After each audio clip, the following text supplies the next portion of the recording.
यमलोक के मार्ग में पापियों के कष्ट का वर्णन। श्री सनक जी बोले, ब्राह्मण सुनिए, मैं अत्यंत दुर्गम यमलोक के मार्ग का वर्णन करता हूँ। वह पुण्यात्माओं के लिए सुखद और पापियों के लिए भयदायक है। मुनीश्वर प्राचीन ज्ञानी पुरुषों ने यमलोक के मार्ग का विस्तार 86,000 योजन बताया है।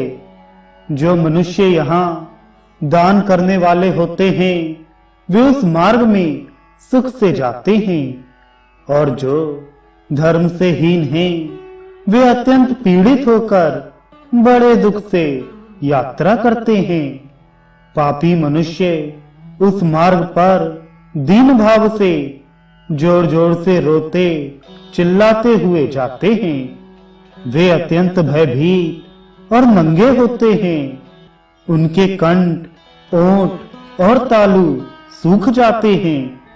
यमराज के दूत चाबुक आदि से तथा अनेक प्रकार के आयुधों से उन पर आघात करते रहते हैं, और वे इधर उधर भागते हुए बड़े कष्ट से उस पथ पर चल पाते हैं।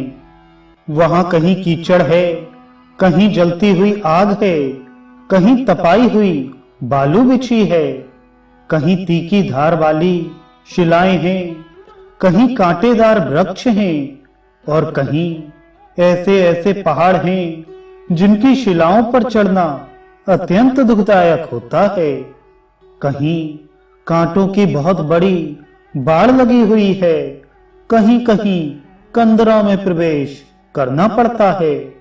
उस मार्ग में कहीं कंकड़ हैं, कहीं ढेले हैं, और कहीं सुई के समान कांटे बिछे हैं, तथा कहीं बाघ गरजते रहते हैं। नारद जी इस प्रकार पापी मनुष्य भांति भांति के क्लेश उठाते हुए यात्रा करते हैं। कोई पाश में बंधे होते हैं, कोई अंकुशों से खींचे जाते हैं, और किन्हीं की पीठ पर अस्त्र शस्त्रों की मार पड़ती रहती है। इस दुर्दशा के साथ पापी उस मार्ग पर जाते हैं। किन्हीं की नाक छेद कर उसमें नकेल डाल दी जाती है और उसी को पकड़कर खींचा जाता है। कोई आंतों से बंधे रहते हैं, और कुछ पापी अपनी शिश्न के अग्रभाग से लोहे का भारी भार ढोते हुए यात्रा करते हैं। कोई नासिका के अग्रभाग द्वारा लोहे का 2 भार ढोते हैं, और कोई पापी दोनों कानों से 2 लौह भार वहन करते हुए उस मार्ग पर चलते हैं। कोई अत्यंत उच्छ्वास लेते हैं, और किन्हीं की आंखें ढक दी जाती हैं। उस मार्ग में कहीं विश्राम के लिए छाया और पीने के लिए जल तक नहीं है।